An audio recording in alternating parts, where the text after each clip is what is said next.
Se dice de ellos que tienen cuerpos asombrosos, garras que se extienden de manera casi infinita, grandes dientes que no hacen sino contrastar con una cabeza breve, ojos que delatan un hambre que no será saciada por alimento simple, estaturas que superan no solo el estar en pie de los humanos, sino también sus más profundas imaginaciones y terrores.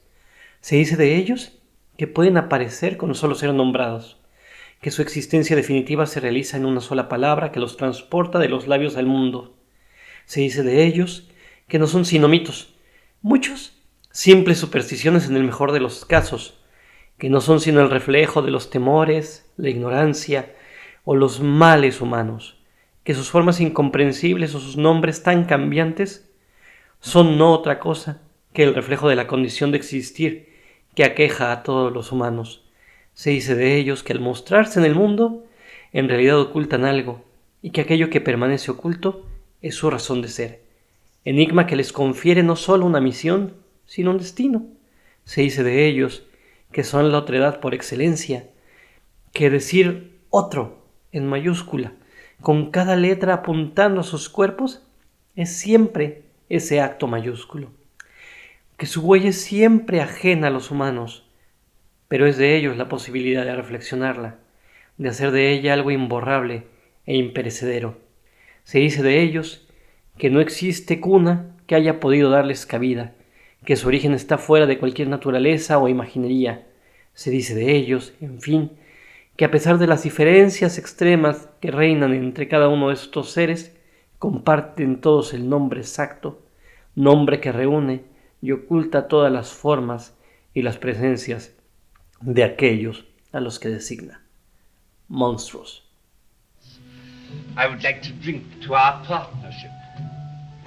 Do you like gin? It is my only weakness.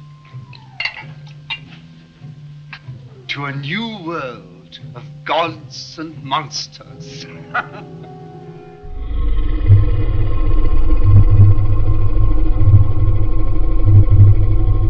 Hola, ¿qué tal? Bienvenidos sean a las divagaciones del teratólogo.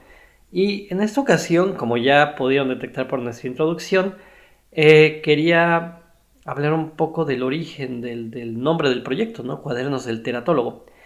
Porque, bueno, muchos me hacen esa pregunta, ¿no? ¿Qué es un teratólogo? ¿No? Entonces, en este breve video trataremos de responder, divagando como siempre, a esta pregunta. Teratólogo proviene de dos términos griegos. El primero es teratos, ¿no? Que significa monstruo, y logos, que nos dicen las malas lenguas, significa tratado acerca de, pero que es una traducción, si no errónea, sí por lo menos muy limitada, y por encima de todo muy limitante, ¿no? Porque logos es mucho más abarcador. Puede significar diálogo, razón, incluso, y ese es el que más me interesa, diría yo, una forma de ser en el mundo, ¿no? El logos será una forma, una razón de ser, sí, razón de ser y de colocarse en el mundo y en la existencia.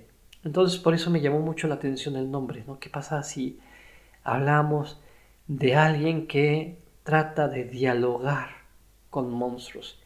Entonces me gustaría hablar un poco del origen del proyecto, pero a partir de ahí pues ya dar un poco obviamente sus razones y divagar más.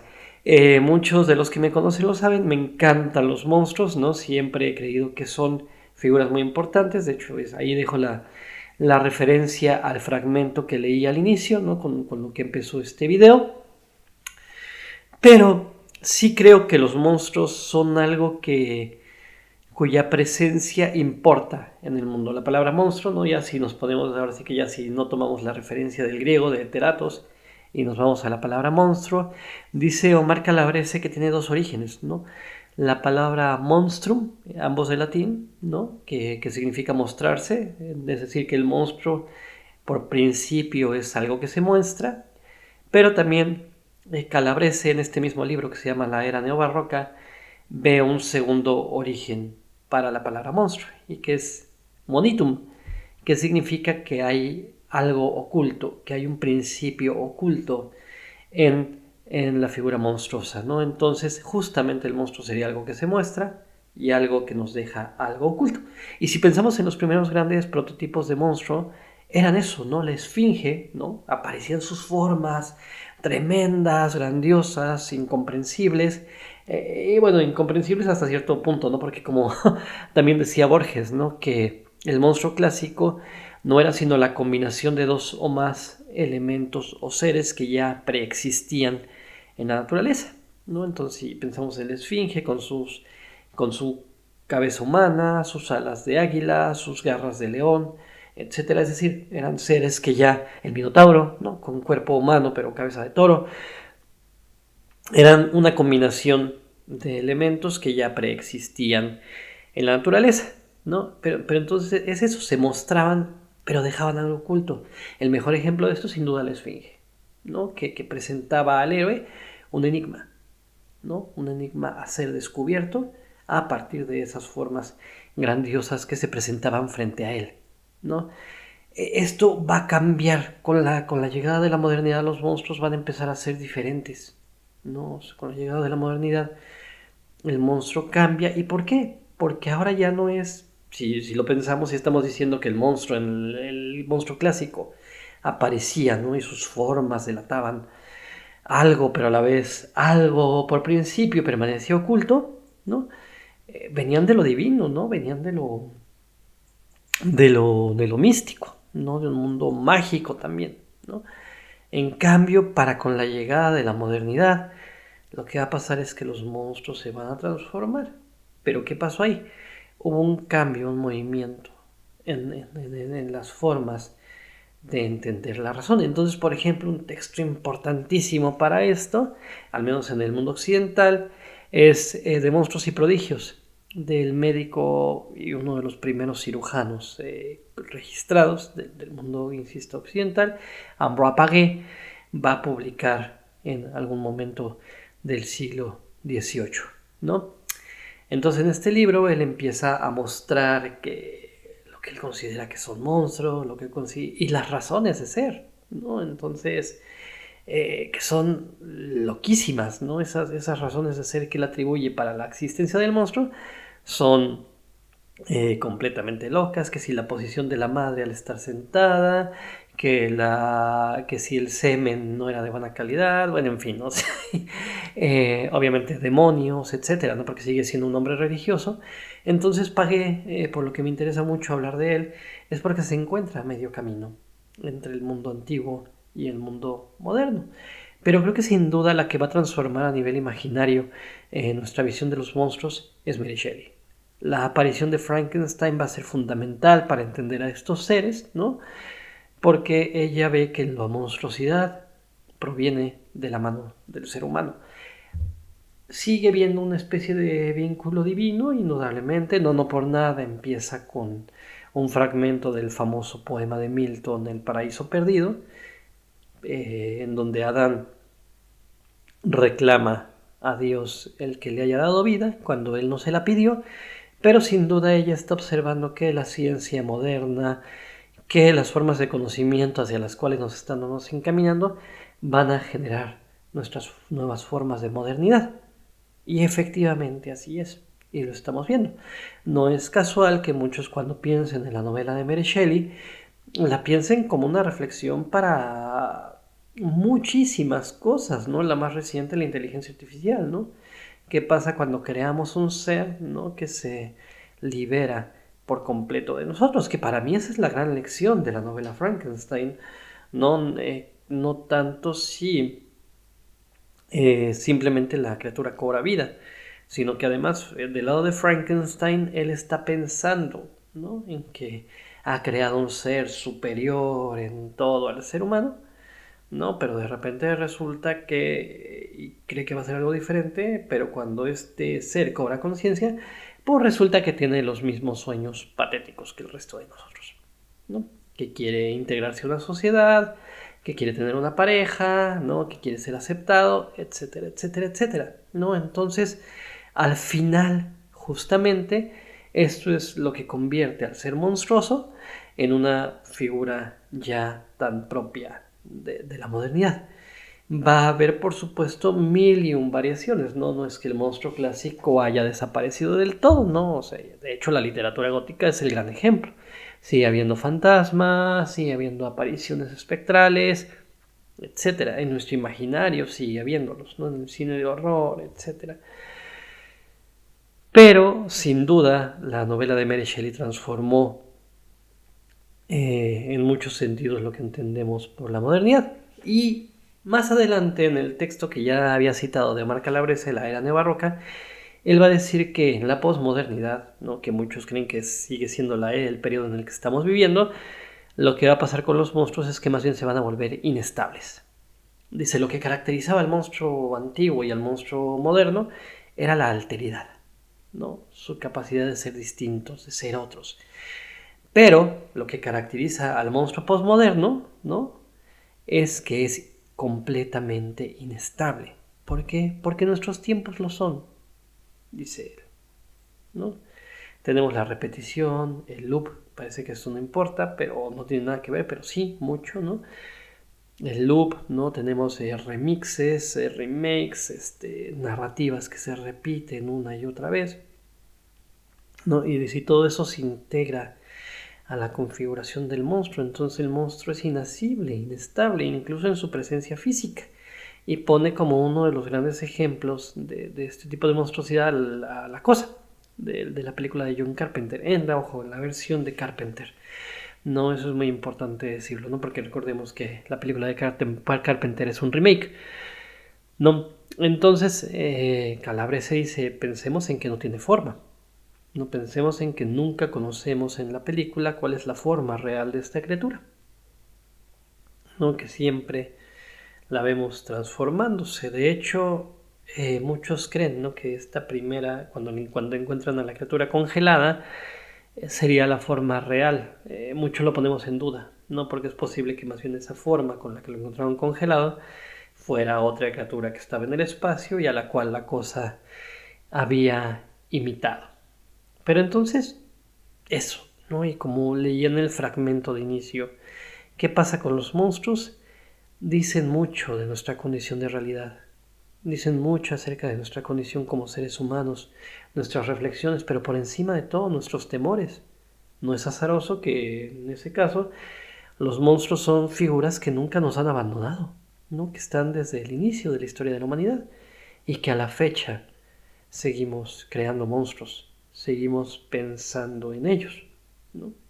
En el caso del cine, por ejemplo, han ido cambiando muchísimo, ¿no? Desde el Nosferatu, ¿no? De Murnau, pasando por su variación obviamente de Herzog, ¿no? En los 30 los monstruos de la serie de Universal, ¿no? Drácula, Frankenstein, el hombre lobo. Bueno, y recordemos, ¿no? Que en ese momento en el cine Frankenstein se confundía creador y criatura, no por el póster, simplemente, no por la aparición del póster.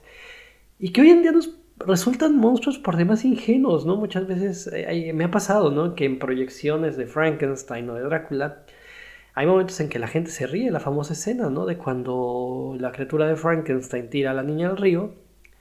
Curiosamente mucha gente me ha pasado que se ría a media película, no a media escena, perdón.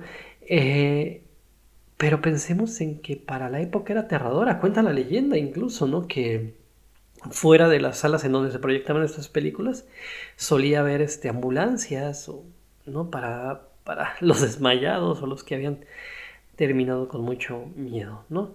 Después de la proyección o durante la proyección. Pero después en Hollywood llegó el miedo a la amenaza roja presente.